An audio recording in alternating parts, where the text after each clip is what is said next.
13 তারিখের যেই ডাকটা এসেছে অন্য কারো কাছ থেকে আসে নাই, স্বয়ং প্রধানমন্ত্রীর কাছ থেকে এসেছে।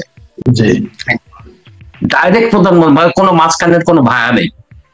ক্ষমতা থাকলে ওইটাকে চ্যালেঞ্জ করুক, যদি পারে বাপের বেটা হলে ওইটাকে চ্যালেঞ্জ করুক। যতক্ষণ আমাদের একটা প্রাণ বেঁচে থাকবে ওই বেহাত হতে দেব না। হ্যাঁ, সাময়িক ভাবে তারা একটু আপার হ্যান্ডে আছে, এদেরকে টেনে নামাতে হবে, লাথি দিয়ে নামাতে হবে, পাছায় লাথি জুতার বাড়ি মারতে মারতে এদেরকে নামাতে হবে। এই দিনটা শুরু হবে 13 তারিখে। একটা লোককে শুধু এনে বলেন আপনি যে ভালো আছেন, নেই।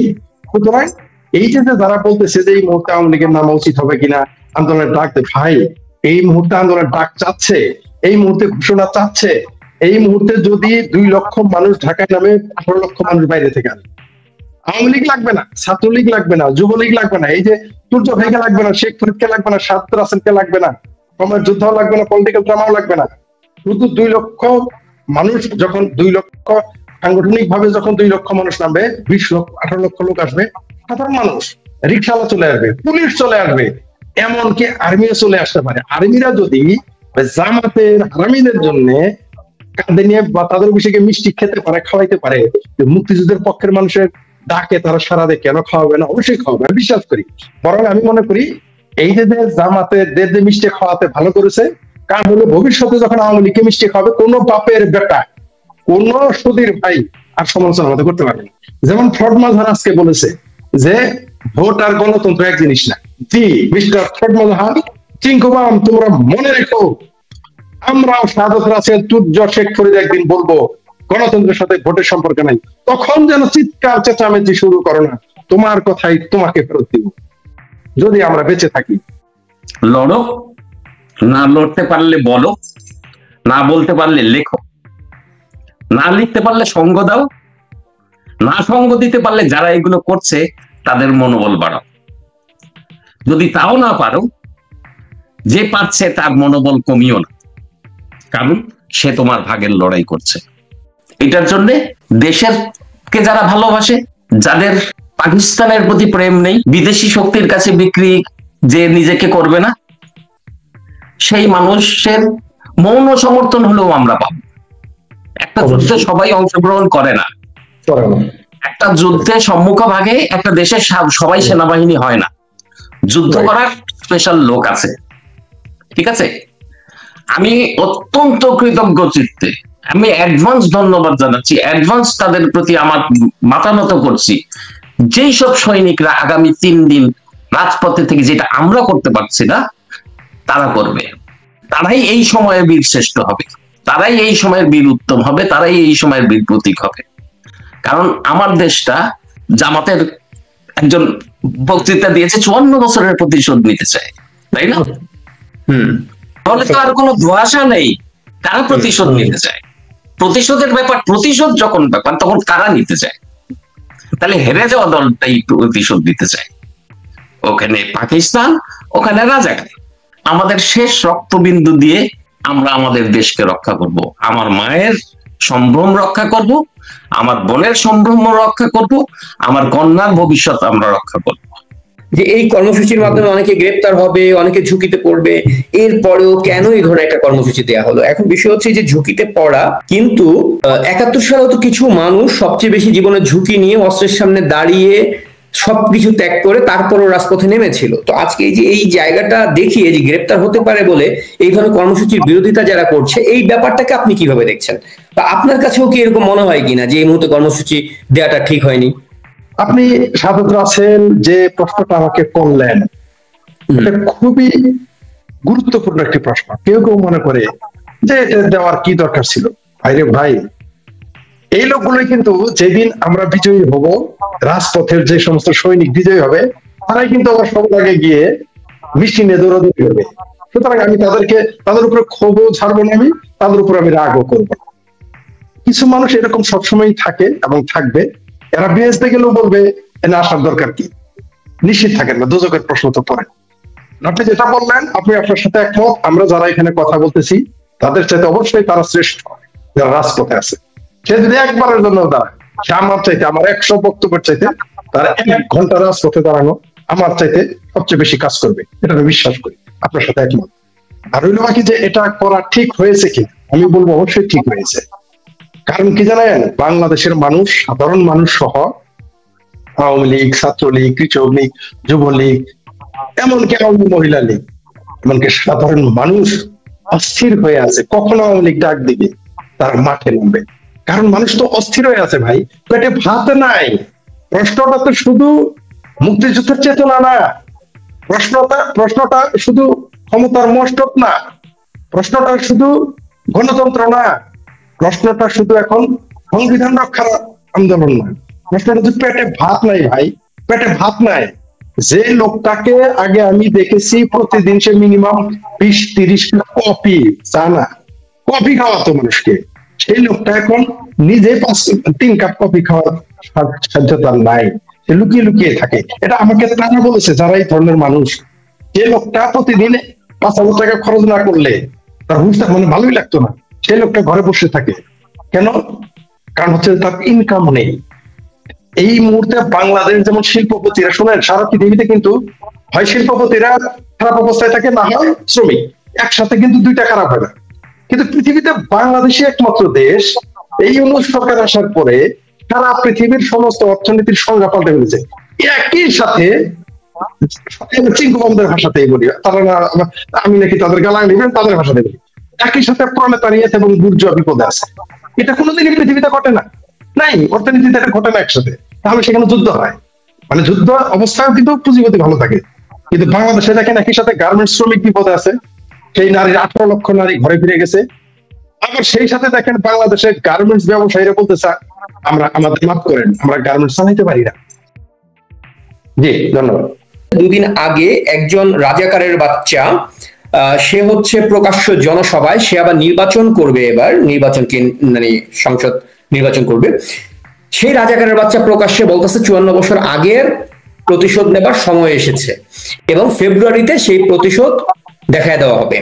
এবং পাশাপাশি আরেকটা ব্যাপার আপনাকে সংযুক্ত করে দিই, আরেকটা তথ্য, সেটা হচ্ছে রাজাকারের বাচ্চা আসিফ মাহমুদ উপদেষ্টা, সেই রাজাকারের বাচ্চা তার অনুষ্ঠানে জাতীয় সঙ্গীত বাজানো উপরে নিষেধাজ্ঞা দিয়েছে, যেই কারণে গতকাল তার একটা প্রোগ্রামে জাতীয় সঙ্গীত বাজাবার মানে থাকার পরেও, পরিকল্পনা থাকার পরেও জাতীয় সঙ্গীত বাজানো হয় নাই, বাজানো যায় নাই। তারপরে যখন সে বেরিয়ে আসে, সাংবাদিকরা তাকে প্রশ্ন করে জাতীয় সঙ্গীত কেন বাজাতে দেওয়া হয়নি, সে কোনো কথা বলেনি, সেখান থেকে চলে গেল। এবং তার পেছনে পেছনে দুঃখজনক ব্যাপার, তার পেছনে ছিল বাংলাদেশের মেরুদণ্ডহীন নির্লজ্জ পাকিস্তানপন্থী যে সেনাবাহিনী, সেই সেনাবাহিনীর একজন মানে ঊর্ধ্বতন কর্মকর্তা। এই পাকিস্তানি হায়না ছিল আসিফের পেছনে। এই হায়নাকেও প্রশ্ন করা হয় যে আপনারা তো আয়োজন করেছিলেন এই অনুষ্ঠানটার, জাতীয় সঙ্গীত কেন বাজালেন না? তখন এই সেনাবাহিনীর যে হায়না, এই হায়নাও কোনো উত্তর দেয়নি, তারা দুজনই মুখ বন্ধ করে চলে গেছে। কিভাবে দেখছেন বিষয়গুলোকে? আমি একটু অবাক হচ্ছি না, আপনারা কেন অবাক হচ্ছেন? আসিফ মাহমুদের উপস্থিতিতে জাতীয় সঙ্গীত বাজবে না, এটাই তো স্বাভাবিক। ওয়াকারদের মতো যারা পিছনের থেকে তাদেরকে অস্ত্রের শক্তি যোগাচ্ছে, সেখানে বাংলাদেশের গান হবে না, বাংলাদেশের কবিতা হবে না, বাংলাদেশের পোস্টার হবে না, বাংলাদেশের সংস্কৃতি থাকবে না, এটাই তো নর্মাল। এইটা করার জন্য ওরা এসেছে, ওরা ওদের কাজ আর কি ধর্মের চেয়েও রিলিজিয়াসলি তারা পালন করে যাচ্ছে। আমাদের কাজ ওদেরকে জুতোতে জুতোতে এখান থেকে নামানো। একটা জায়গায় স্টিক থাকেন, আপনার দেশাত্মবোধ, দেশের প্রতি ঋণ, ভালোবাসা, এই জায়গাটায় আপনি সৎ থাকেন, আর কিচ্ছু লাগবে না। যত নির্যাতিত মানুষের ক্ষোভ জন্ম হয়েছে মাত্র এই 1.5 বছরে, এর যদি 1% আমার লড়াকু মানুষ, 1% মানুষ যদি রাস্তায় নামে, আর বাদ বাকি আমরা সবাই যদি ঘরে চুপচাপ দরজা বন্ধ করে বসে থাকি, সামনে 16ই ডিসেম্বর আসছে না, লাখ থেকে এগুলোকে নামানো হবে। এরা জেল দেবে, ফাঁসি দেবে, বিচলিত হবেন না, সবকিছু দেবে এদের হাতে। এরা এখন আছে, এখন আপনি করবেন কি, এটা বাস্তবতা। কিন্তু নেত্রীর যেই ডাকটা এবার এসেছে, এই ডাকটা অন্যরকম ডাক। আপনার মধ্যে আমি দেশপ্রেম জাগাতে পারবো না, আপনার মধ্যে দেশপ্রেম যদি না থাকে। যার মধ্যে নেই তার মধ্যে নতুন করে আপনি জাগাতে পারবেন না। যেসব পরিবার এই বাচ্চাগুলোকে শিক্ষা দেয় নাই, দেশকে ভালোবাসার শিক্ষাটা যাদের মধ্যে ঘটেনি, তাদের আর কোনোদিনও ঘটবে না। যে দেশ যারা অন করে না তারা তো সকালে বিক্রি করবে পাকিস্তানের কাছে, বিকেলে বিক্রি করবে আমেরিকার কাছে, রাত্রে বিক্রি করবে চায়নার কাছে। এটাই করতে এসছে। আর মাঝখান থেকে কিছু টোপাইস কামাই করে ওরা ভাবছে ওরা পালিয়ে যাবে। কয়জন পালায় আমরাও তো থাকবো, কোথায় যাবে তাও দেখবো। কোথায় যাবে তাও তো দেখবো। বিচলিত হওয়ার কোনো কিছু নেই। সাহস রাখেন, বুকে বল রাখেন। আমাদের শক্তি অসীম, এই শক্তির উপর ভরসা করেন। আমাদের এখনো প্রধানমন্ত্রী বেঁচে আছেন, এই শক্তিটা থাকতে থাকতেই আমরা এদেরকে নামাবো। যে বিষয়টা তুলে আনলেন, মানে তারা যে কত বড় খচ্চর, তারা যে কত বড় বদমাইশ, তারা যে কত বড় পাখি প্রেমী। রেজওয়ানা আল বদরের বাচ্চা পাকিস্তান যাবে না, আপনি আমি যাবো, ওই তো যাবে স্বাভাবিক। মানে ঘরের মেয়ে ঘরে ফিরে গেছে, তার বাবা আল বদর ছিল, এটা সবাই জানে, কে না জানে। বীর মুক্তিযোদ্ধা ফজলুর রহমান তো বলেছে সে আল বদরের বাচ্চা, আরো কয়েকজন মুক্তিযোদ্ধা বলেছে সে আল বদরের বাচ্চা, আমরাও জানি। আমরা বললে তো আর শুনবে না, আমি রেফারেন্স দিলাম কারা কারা বলেছে। আল বদরের বাচ্চি পাকিস্তান যাবে, এটাই স্বাভাবিক, আমাদের আপত্তি নাই, তিনি যাক। এই যে গোপন করেছে, এই গোপন করার মাধ্যমে বুঝিয়ে দিল যে তারা একটা বদমাইশি করতেছে, দেশের বিরুদ্ধে ভয়ঙ্কর একটা ষড়যন্ত্র করতেছে, তা পরিষ্কার। আপনি দেখেন এই যে মামুনুল হক, সে আফগানিস্তানে গিয়েছে, সে কিন্তু লাইভে না দিলে আমরা কেউ জানতাম না আফগানিস্তান গিয়েছে। সে কিন্তু ভিসা লাগায় নাই আফগানিস্তানের, কি বুঝলেন? সে আফগানিস্তানে গেল, কিন্তু আফগানিস্তানে ভিসা লাগায় নাই। দুবাই থেকে আফগানিস্তান গেছে, আফগানিস্তানে আবার দুবাই গেছে, দুবাই থেকে ফিরে বাংলাদেশ আসছে। আবার দেখেন আপনি যার কথা বললেন, আমাদের যে বেলাপা, যার স্বামীকে কিডন্যাপের নাটক হয়েছিল, আমরা সেটা আন্দোলন করেছি, মানে আমি করেছিলাম সেদিন তার পক্ষে। এই ব্যক্তিটি যিনি যিনি পাকিস্তানে 4 দিন থাকলেন, একটা দেশের দায়িত্বপ্রাপ্ত তিনি, ছলে হোক বলে হোক কৌশলে হোক, এখন হুরি কোটায় আসুক, বুড়ি কোটায় আসুক, খালা কোটায় আসুক, মাসি কোটায় আসুক, আর আপা কোটায় আসুক, আর স্টাফ কোটায় আসুক, সে ঢুকেছে ইউনুসের মহামান্য ইউনুসের ক্যাবিনেটে। 4 দিন পাকিস্তান থাকলো, কেন গোপন করলো? তার বিরুদ্ধে তো মামলা হওয়া উচিত, তার বিরুদ্ধে তো কোর্টে মামলা হওয়া উচিত, সরকারকে বাদী হয়ে মামলা করা উচিত। এই গোপন একজন যে দায়িত্বপ্রাপ্ত, তিনি যখন রাষ্ট্রের সাথে গাদ্দারি করেন, সবচেয়ে বড় কথা তিনি জনগণের সাথে গাদ্দারি করেছেন। এরা যে পাকিস্তান প্রেমী, এরা যে পেয়ারা পাকিস্তানি, এটা তো বোঝার আমাদের বাদ নাই, আমরা জানি। এত লুকোচুরি কেন? প্রকাশ হয়ে যাক না, আমরা কি না করছি? আমরা কি না করেছি? পথ খুঁজতে গেছে, পথ খুঁজতে গেছে, পালাবে। তো মাশাআল্লাহ তারা যে পালাইতে চাইতেছে, যদি পালাইতে পারে, আমি মনে করবো পৃথিবী তারা সেরা সৌভাগ্যবান, তারা পৃথিবীর সেরা সৌভাগ্যবান যদি পালাতে পারে। আর পালাতে না পারলে কি করবে? আমি তো বরাবরই বলি যে পাবলিক পেটে পাড়া দিয়ে যা আছে সব বের করে ফেলবে, পেটে পাড়া দিয়ে বের করে ফেলবে। যে আওয়ামী লীগের মিছিল, আওয়ামী লীগের ফাঁসি দিতে হবে না, এদের ধরে নিয়ে কোর্টে নিতে হবে না, ছাত্রলীগ দাবড়াইতে হবে না, যুবলীগ গিয়ে তাদের দাবড়াইতে হবে না, সাধারণ পাবলিক, রিক্সাওয়ালা, মুচি, মেথর, ওই সাধারণ মানুষ, একেবারে যাদের আমরা হেয় করি, একেবারে চতুর্থ শ্রেণীর মানুষ মনে করি, মানে পেশার, আমি সব মানুষকে সম্মান করি, মানে হতো এই শ্রেণীর লোকগুলো এদের পেটে পাড়াতে গুবাই করে ফেলবে, আপনি সুযোগ পাবেন না তাদের কোর্টে নিতে। আজকে তো শুনেছেন যে ইতালির যে শাসক আসার কথা বাংলাদেশে, তার সফর ক্যান্সেল করে দিয়েছে। আবার ইতালির রাষ্ট্রদূত বলেছে বাংলাদেশে কেউ বিনিয়োগ করবে না, কারণ দেশের অবস্থা খারাপ। কি বুঝলেন? তো সেই সময় তারা পাকিস্তান যাবে না, কোথায় যাবে? ওই ভিকানিস্তানে তো চাইতে হবে, কারণ বাংলাদেশের টাকাগুলো কোথায় নিয়ে যাবে? টাকা নিয়ে তো পালাইতে পারবে না। রেজওয়ানের 4 দিনে কত হাজার কোটি টাকা কোনো পাচার করছে সেটা খুঁজে বের করতে হবে, আর কি চুক্তি করে আসছে এটা আমাদের খুঁজে বের করতে হবে। এবং সে একজন রাষ্ট্রদ্রোহী, সে পাকিস্তান সফরের গোপন করার মাধ্যমে প্রমাণ করে দিয়েছে রেজওয়ান একজন রাষ্ট্রদ্রোহী। ইউনূস হচ্ছে রাষ্ট্রদ্রোহী ক্যাবিনেটের প্রধান। বক্তব্য পরিষ্কার, বাংলাদেশের জনগণ তাদের এই সততা, এই গোপনীয়তা মেনে নেবে না। আজকে নয়াদিল্লিতে লালকেল্লার কাছে একটা গাড়ি বোমা হামলা হয়েছে একটু আগেই, মানে 30 মিনিটের মতো হবে হয়তো। তো ওখানে 8 জন মারা গিয়েছে। যেহেতু পাকিস্তান প্রসঙ্গে কথা হচ্ছে, এবং পাকিস্তান হচ্ছে পুরো পৃথিবীতে মাদক অস্ত্র এবং হচ্ছে গিয়ে জঙ্গি রপ্তানিকারক দেশ হিসেবে বিশ্বের 1 নম্বর, উৎপাদন ও রপ্তানিকারক জঙ্গি, উৎপাদন এবং রপ্তানিতে, যেখানটা অন্য কেউ আসলে বিট করতে পারতেছে না, আফগানিস্তান বা অন্য কেউই।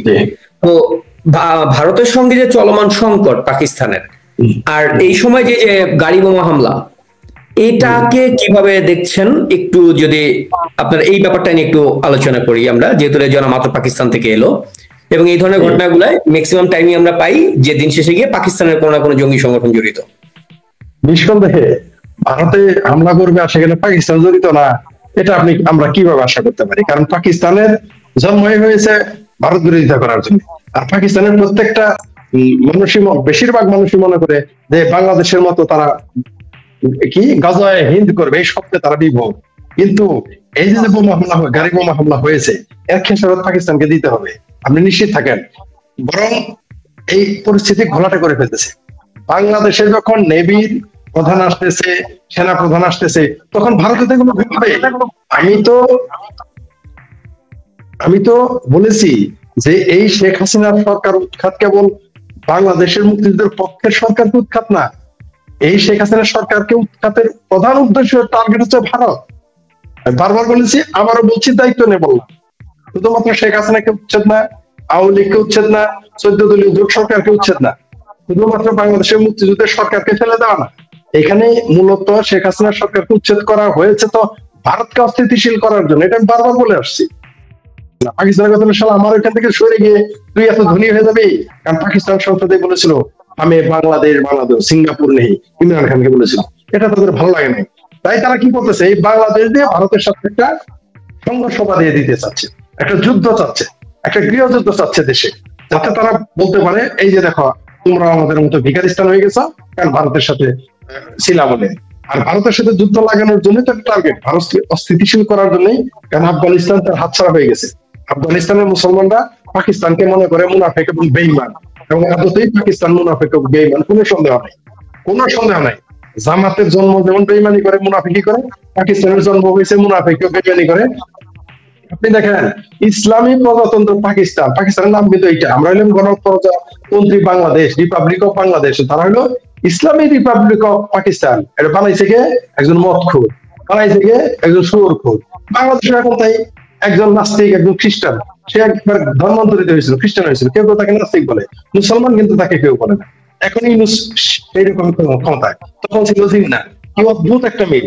তো পাকিস্তান চাচ্ছে যে কোনো মূল্যে ভারতের সাথে যদি একটা সংঘর্ষ বাঁধিয়ে দিতে পারে, যদি ভারত ভাঙতে পারে জিতে গেল, আর যদি বাংলাদেশ ভেঙে যায় তাহলেও জিতে গেল, মানে একসাথে তার দুইটা লাভ। অর্থাৎ ওই যে আমাদের গ্রামের মাতাব্বররা যেটা করে, ওই যে গ্রামের টাউট বাটপার মাতাব্বররা, যে তারা বলে, প্রবাদী আছে যে বাঘ মারতে শত্রু পাঠাও, শত্রু মূল্যও লাভ, বাঘ মূল্যও লাভ। তো বাংলাদেশকে তারা বাঘ মারার জন্য, আমি আবারও বলি, ভারত হচ্ছে বাঘ, বাংলাদেশ হচ্ছে তার শত্রু। এই মুহূর্তে বাঘ মারার জন্য বাংলাদেশ নামক দেশটা শত্রুকে পাকিস্তান ঠেলে দিচ্ছে যুদ্ধের মুখোমুখি। তাই কখনো নেভালে থেকে আসে, কখনো সেনা আসে, কখনো বিমান বাহিনী আসে, কয়েকদিন পরে আর জঙ্গিরা তো আসতেই আছে। নিশ্চিত থাকেন বাংলাদেশে এই মুহূর্তে পাকিস্তানের জঙ্গিতে গিজ করতেছে।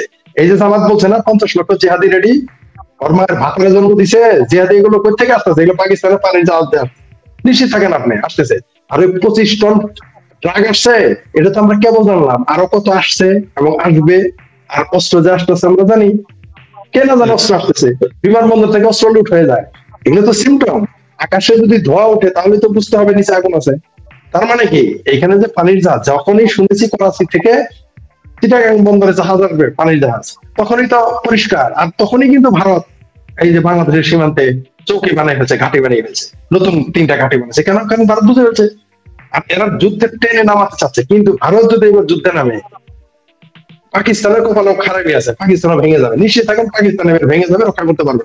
এরা যে ভারতকে খোঁজাচ্ছে আর বাংলাদেশকে যে এইভাবে একটা মানে বিশৃঙ্খল একটা পরিস্থিতি তৈরি করেছে, এর রিটার্ন পাকিস্তানকে পেতে হবে, নিশ্চিত থাকেন এর রিটার্ন। আমি একটু ফরিদ ভাইয়ের কথার সাথে একটু অ্যাড করি যে আমি অবাক হব না ভারতকে আনরেস্ট করার জন্য, ভারতকে দিয়ে যুদ্ধের নামানোর জন্য কিন্তু শুরু থেকেই এরা চেষ্টা করে আসছে। আমাদের অংশ থেকে ওই তালেবানি টুপি পরে কিছু লোক এখানে বাংলাদেশে ঢুকছিল, তাই না? তালেবানি প্যান্ট পরে কিছু লোক ঢুকছিল। তারপরে ওই লেবাননের ওই যে কি বলে ওর নাম কি, শহীদুল, ফটো শহীদুল, রাস্তায় ঢুকছিল না? গত এক দেড় বছরে বাংলাদেশ থেকে তো আসলে প্রচুর লোক ভারতে গেছে, আশ্রয়ের জন্য হোক যেভাবেই হোক গেছে।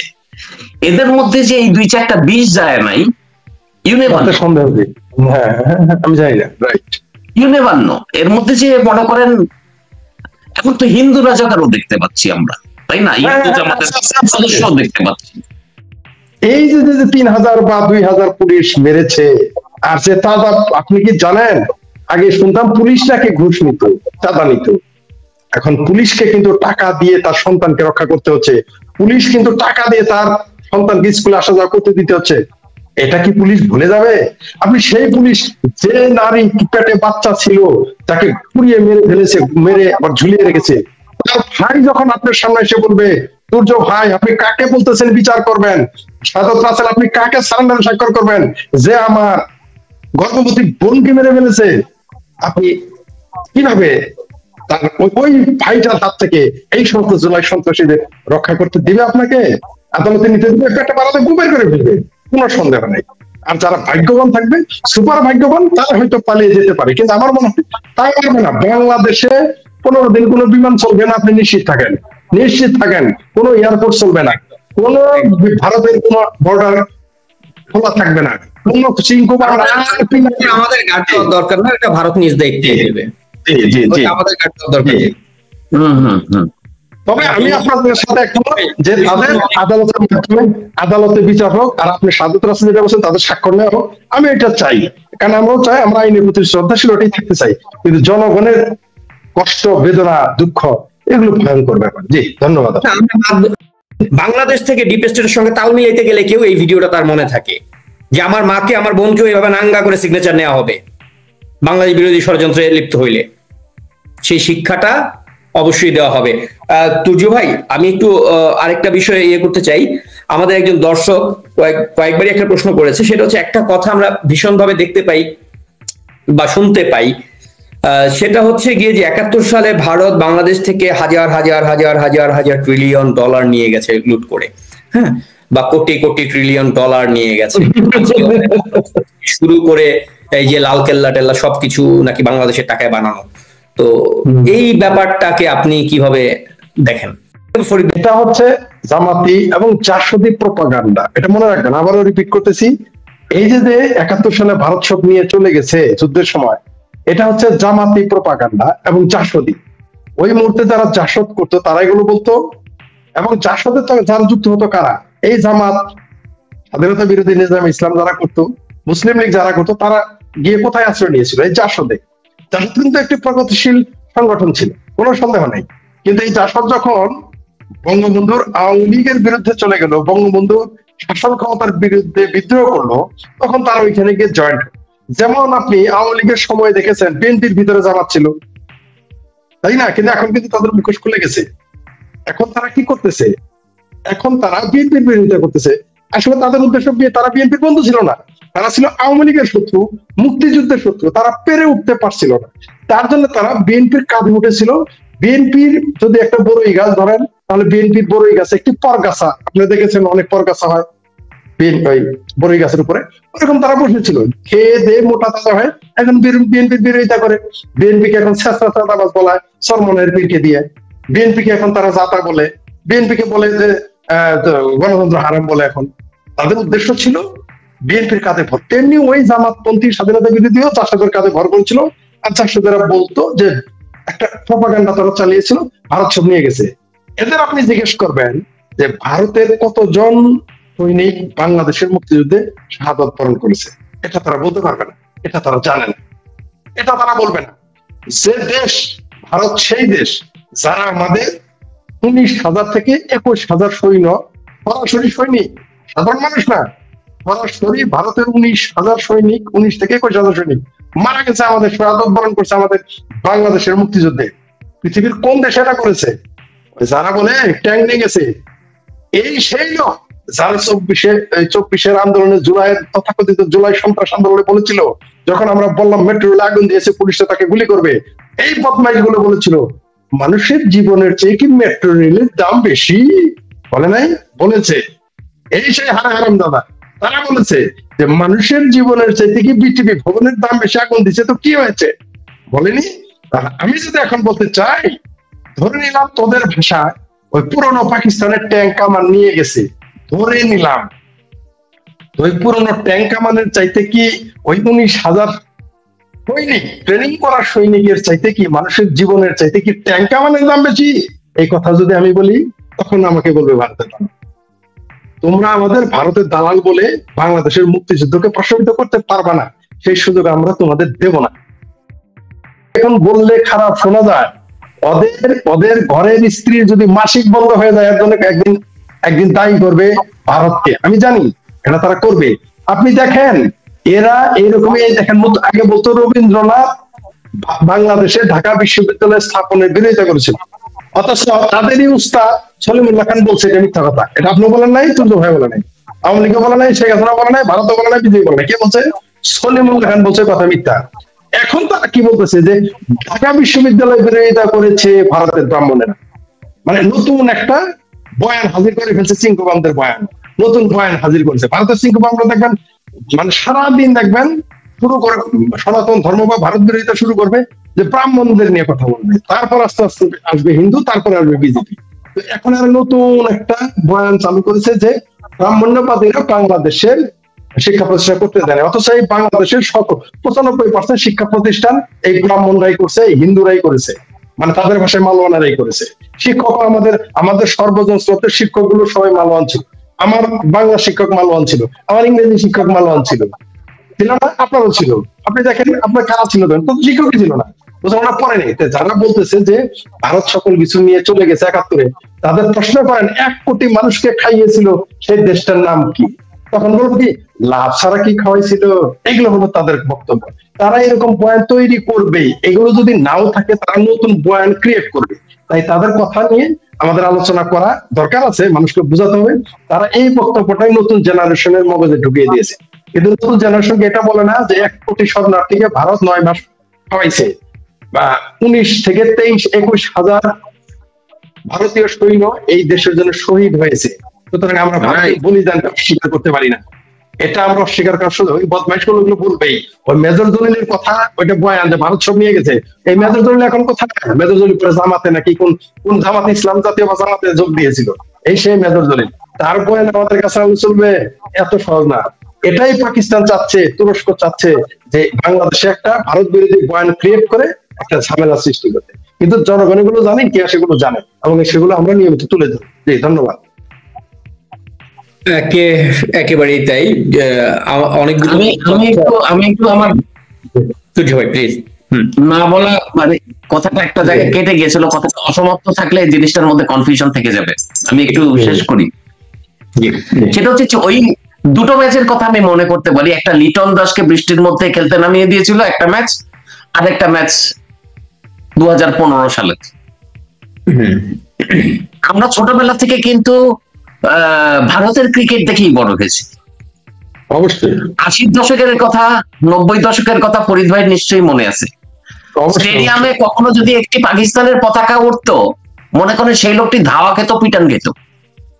অবশ্যই, তাই না?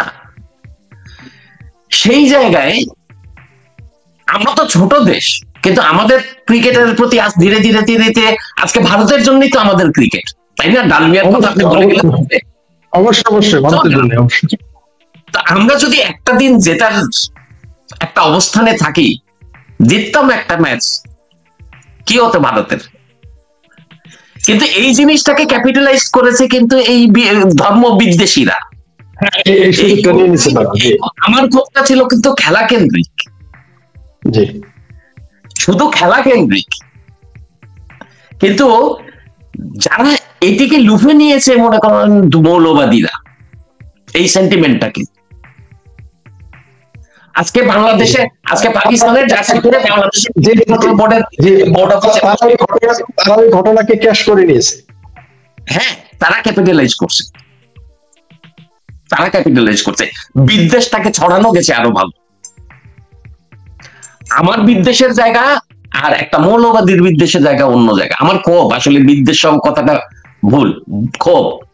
আমার ভারতের কাছে কৃতজ্ঞতা আছে। ভারতের স্কুলের বাচ্চাদের টিফিনের পয়সায় আমার 1 কোটি মানুষ খেয়েছে ওই সময়। 71-এ, আমরা ভুলে যাই না ওইটা। করবো সর্বশেষ আপনার কাছে একটা প্রশ্ন, সেটা হচ্ছে লকডাউন সফল করবার ব্যাপারে বাংলাদেশের আমাদের নেতাকর্মী যারা রয়েছেন মুক্তিযুদ্ধের পক্ষে, তাদেরকে যদি আপনার কিছু বলবার থাকে তাদের উদ্দেশ্যে।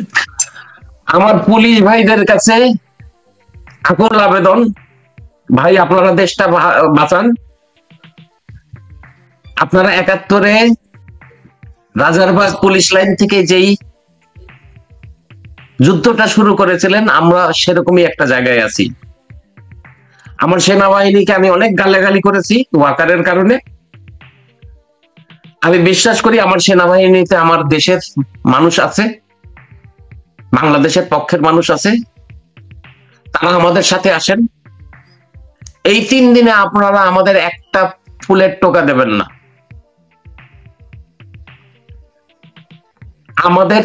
আমরা ওদেরকে বুঝে নিব। আপনারা দূরে থাকেন, আপনারা এই গন্ডগোলের, আমরা ওদের বুঝে নিব। আমার জনগণের চেয়ে ওদের শক্তি বেশি না। ওদের হাতে যত অস্ত্র থাকুক, ওর হাতে যত অস্ত্র থাকুক, আমাদের শক্তির চেয়ে বেশি না। আপনারা দয়া করে আমাদের দেশের বিপক্ষে দাঁড়াবেন না। শেখ হাসিনাকে আমরা ফেরাতে না পারলে আপনার সন্তান, সেটা পুলিশের সন্তান হোক, সেটা শ্রমিকের সন্তান হোক, সেটা আমার সন্তান হোক, এদের ভবিষ্যৎ এই তালেবানদের হাতে বন্দী হয়ে যাবে। শুধু ওই কথাটা মনে রাখেন, দেশাত্মবোধে সবাই এখন, অন্তত যে যুদ্ধটা করছে তাকে আপনি একটু সাহস দেন, আপনি তার পাশে দাঁড়ান, তাকে মনোবল দেন, তাকে সাহায্য করেন। আপনি যদি নিজে অংশগ্রহণ নিতে নাও পারেন, আপনি এদেরকে আঘাত করেন না, এরা দেশের জন্য লড়ছে। আমাদের উচিত হবে, আমরা চাই শান্তিপূর্ণভাবে এই লকডাউন আমরা পালন করব। আমাদের কাছে আঘাত আসলে আমরা পাল্টা আঘাত করব, আমরা প্রস্তুত।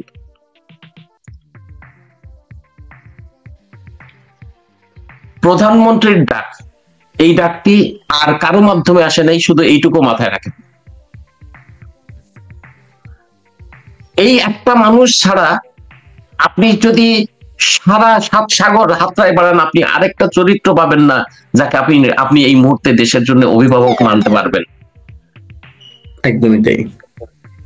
আপনি অভিভাবক মানতে পারবেন যার কাছে নিশ্চিন্তে নিরাপদে আপনি আপনার নিজেকে ছেড়ে সোপর্দ করতে পারবেন, এরকম আরেকটা মানুষ পাবেন না। প্রত্যেকটা মানুষের চরিত্র আমাদের দেখা হয়ে গেছে, যার যার মতো ধান্দা আছে, কারো টাকার ধান্দা আছে, কারো প্রতিশোধের আছে। প্রধানমন্ত্রীর ব্যক্তি শেখ হাসিনার বিরুদ্ধে এরকম কোনো অভিযোগ নেই। তিনি আপনার দেশটাকে, আপনার সন্তানটাকে একটা সুন্দর ভবিষ্যৎ দিতে চেয়েছেন এবং তার হাতেই এই দেশ গড়বে। দয়া করে পুলিশ ভাই, আর্মি ভাইরা, আপনারা দূরে থাকেন, আমরা ওদের বুঝে নেব, আমাদের উপর ওদের দায়িত্ব ছেড়ে দেন।